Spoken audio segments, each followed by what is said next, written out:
This is Next Radio. With Broadcast Bionics. Innovative solutions for creative people. Hello. Yes, I've had a shower and a shave. I was dressed as Captain Haddock all weekend. But it's very good to be here, very good to be headlining the main stage at Next Radio. In 1970, a farmer in Somerset decided to have a party on his land. Anyone could attend. Tickets cost £1 and included free milk. 43 years later, the Glastonbury Festival of Contemporary Performing Arts is the largest greenfield festival in the world, attended by more than 175,000 people, with more than 2,000 artists playing across more than 50 stages and millions of pounds raised for charity. Its popularity as the UK's most significant pop music event grows every year. Tickets for 2013's festival sold out in 90 minutes, with hundreds of thousands of people left disappointed. It's a good job then that the BBC has been Glastonbury's broadcasting partner since 1997. And this year we aim to bring more of Glastonbury to people's screens and radios than ever before. Today, Philippa and I are going to explain how we approached Glastonbury in 2013 and using the full range of the BBC's services to reflect the full breadth of the festival and its lineup. Glastonbury is an important cultural and national event which unites the British music-loving public, offering something for everybody. A bit like the BBC.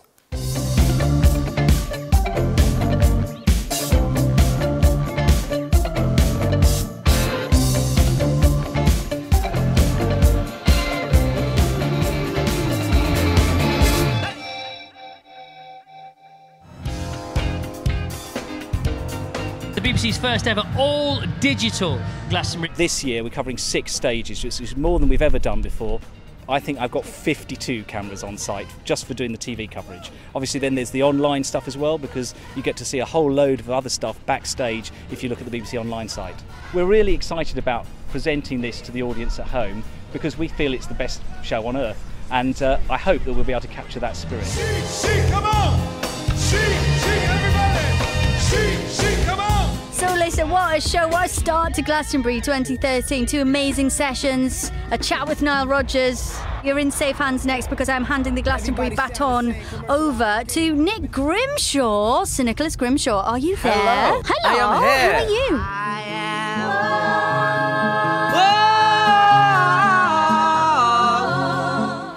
Jay Bug there, live outside. If he can dig that kind of performance out of himself at 8:30 on a beautifully bleak Friday morning, Steve, what's he going to be like on the Pyramid stage later on? Absolutely terrific, I think. This is it's going to be one of the highlights of the first day.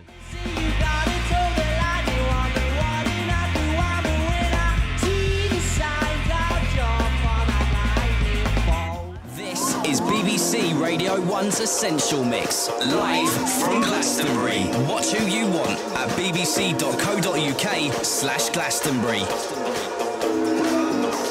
I have onto my tablet device, as you can at home, and you can do this on your mobile phone as well, downloaded the iPlayer radio app. You can watch a whole stack of performances, over 120 performances brought to you by the BBC over the Glastonbury weekend.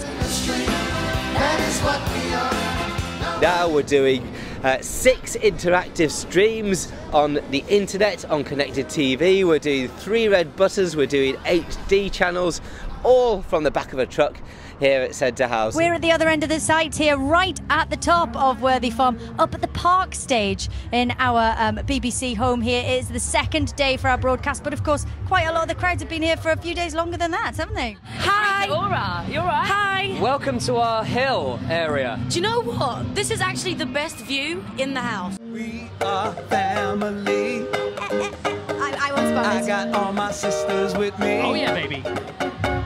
We are family. Get up, everybody, and sing. Thank you very much, Glastonbury.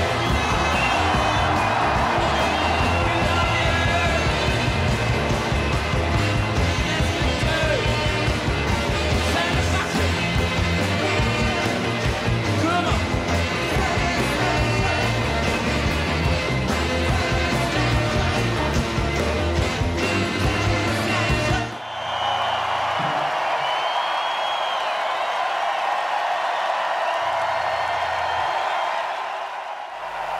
connect with Glastonbury was to recognise the best way to reflect its broad appeal and varied lineup was to use the full strength of the BBC's popular music services. Rather than put Glastonbury on one radio network and one TV channel, we wanted to acknowledge that each of our channels and networks had an editorial footprint which could be aligned with a strand of content coming out of the festival. By working within the existing editorial remits of our channels and programmes, our aim was to curate the festival for the audience, playing its perhaps overwhelming amount of content through lenses the audiences were familiar and comfortable with. On top of this, to take advantage of digital services, providing choice and access on as many devices as possible. For example, a 6 Music listener would probably want to hear Cat Power coming from the Park stage, while a 1 Extra listener would probably want to explore what was happening on at the Gully and the Silverhaze area. So that's what we put on the radio for those audiences, and we also catered for the audience who were curious about the Arctic Monkeys headline set on the Pyramid stage, which we made sure where and how you can watch and hear this was clear, and you can do this in many different ways as possible. So the context for Digital Glastonbury was very much set in 2012 by the Digital Olympics. That summer, the BBC offered complete access to the Games. Never miss a moment was the strapline, and millions failed to miss a moment thanks to the multi-channel digital and online coverage. London 2012 was a game changer, we think, for the way the British public expect a major event to be covered. It will no longer be accepted by the audience to just watch a few bits selected by a TV producer. They now expect to be able to choose what to watch it live, and to be able to watch it at their leisure afterwards. So at Glastonbury, we filmed the 5 major stages and our own BBC introducing stage. This means we cover more than 120 artists, and we made live streams of those performances available on as many devices as possible. We then made them available for 30 days afterwards on the Glastonbury website and via the BBC iPlayer. We created a single destination that all our radio and TV programmes would point towards, and a single message. Basically, this is what we're doing now, but here's how you can choose what you want to do. So, what did we do on the radio? Radio 2's mission was to bring mainstream Glastonbury to its many daytime listeners and to encourage them to explore digital Glastonbury. The Chris Evans Breakfast Show kicked off the BBC's coverage, and Dermot O'Leary partnered with Joe Wiley throughout the weekend. BBC at Glastonbury on Radio 2. If you go on to bbc.co.uk/Glastonbury now, you can watch Jake Bugg, who's about to give us a world exclusive. Jake, what are you going to do for us now exactly, please, my friend? I'm going to do the latest single. I know it's a bit early to be singing songs like this. Broken. I'll wait for you, for I'm broken.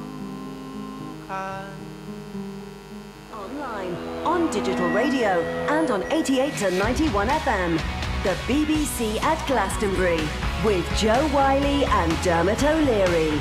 BBC Radio 2. Yes, good afternoon from Glastonbury 2013. Tonight is the night, the first time ever, the Rolling Stones play Glastonbury. Loads more music to come as well for me and Joe over the next couple of hours. Yeah, tons happening, but it's all about this band tonight. Well, it's about a lot of other bands in other places of Glastonbury, but the main stage tonight, the Pyramid stage, the crowd is already there. Oh, man. The most enormous crowd I've ever seen at Glastonbury for this lot.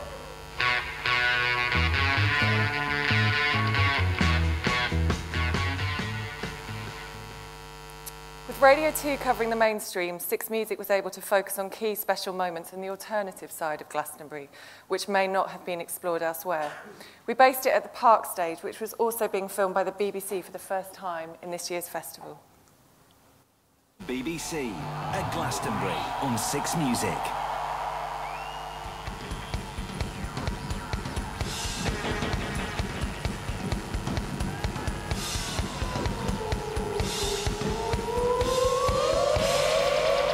Little reverb freak out on the guitar there. I'm sure they stole that from the Jellies.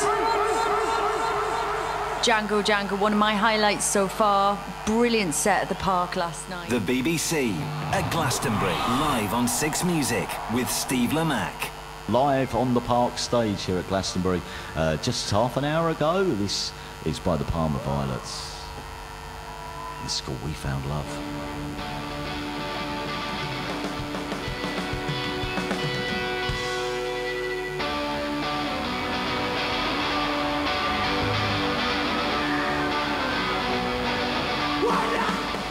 The BBC at Glastonbury, live on 6 Music with Stuart McConey.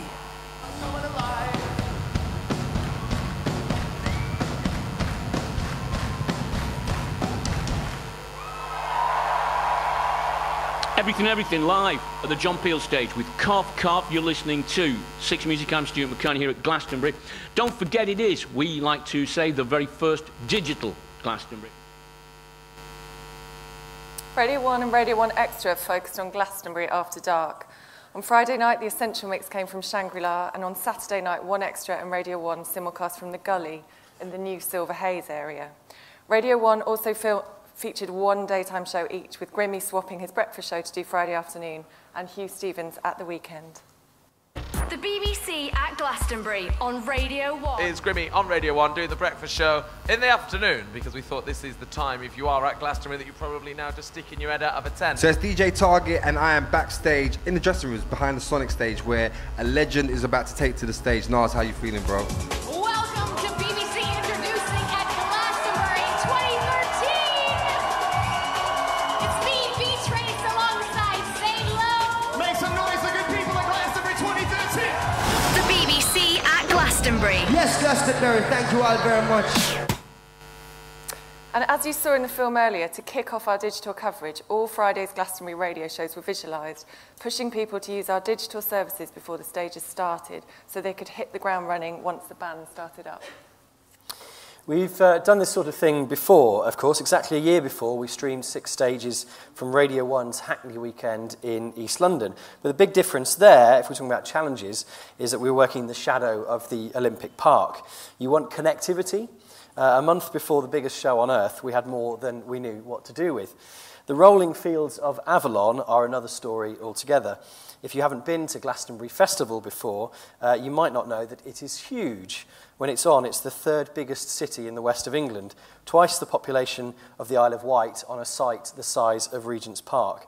Though we have some fixed infrastructure in place from our 17 years of working the site, the logistics of joining together 6 stages across the site were pretty complex. The signals eventually get bounced back to via satellite to London, where they were complied by a team working in Shepherd's Bush. They were then sent via hard lines up to our colleagues at BBC Sport in Salford for encoding as web streams.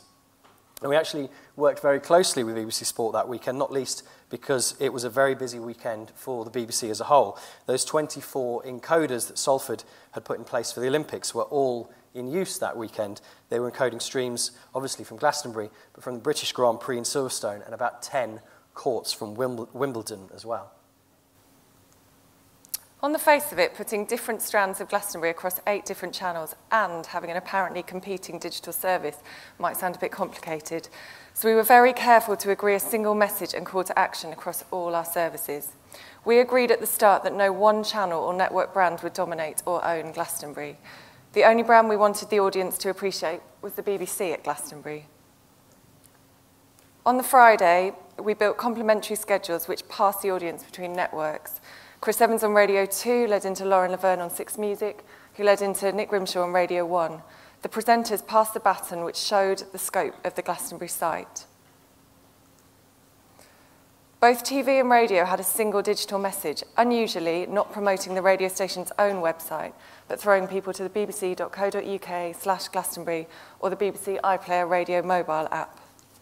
So this is a tablet, right? This is not just me being rude and taking a massive phone call. And I have onto my tablet device, as you can at home, and you can do this on your mobile phone as well, downloaded the iPlayer radio app. Now on here, if you use it already, as I do, to listen to Radio 4 and 6 Music on the way into work in the morning, you see this little dial. This year, there's a very special Glastonbury button, our little Christmas tree there. If you press that on your iPlayer radio app, you can watch a whole stack of performances, over 120 performances brought to you by the BBC over the Glastonbury weekend. So if you haven't downloaded this already, do it now, it's free.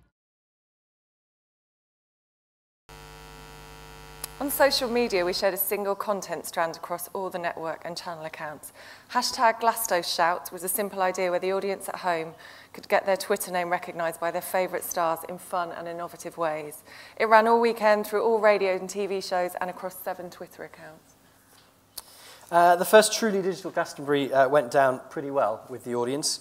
18.4 million traditional TV, 1.8 million unique users across 7 days, and 12 million live and on-demand AV requests in the month. And interestingly, 43% of traffic was on a mobile or tablet device. We were obviously really happy with those stats.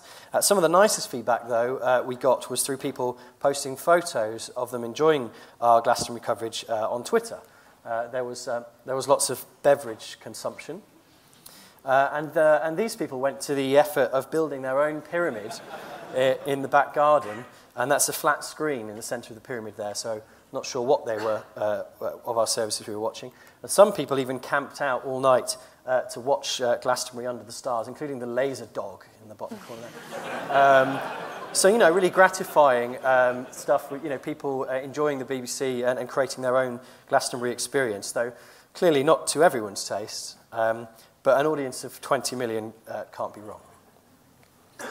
What next? Well, unbelievably for the BBC, we actually haven't had a meeting yet about Glastonbury 2014, but we'll definitely be back at Worthy Farm, building on what we did in 2013 and also looking for new ways to bring the wonders of Glastonbury to the audience at home. As you can see, this project was on a very large scale, and a lot of what we found was unique to the enormity of the event. But here are 5 tips we think summarise what we learned at this year's Glastonbury. Firstly, the build-up is as important as the event itself. Ease your audience in before the main event starts. We did this with the visualisation of the radio shows before the stages started. Number 2, a single, simple message that threads through every area. Through radio, TV, digital marketing, social media. In our case, the message was Digital Glastonbury. Number 3, don't be precious about your sub-brands. For the audience, the overall experience is almost certainly more important than any individual programme or presenter or network that might be within it. Number 4, a single team, a clear mission. It can often be tempting for everyone to focus on their own little bit of an event, but we all benefit when we pull together with one goal in mind. And finally, use the energy of the event as your motivation. Recognise the significance of what you're doing to the audience at home, and everybody in the team will feel it. Nothing will motivate a sleep-deprived, muddy team better than that. Thank you.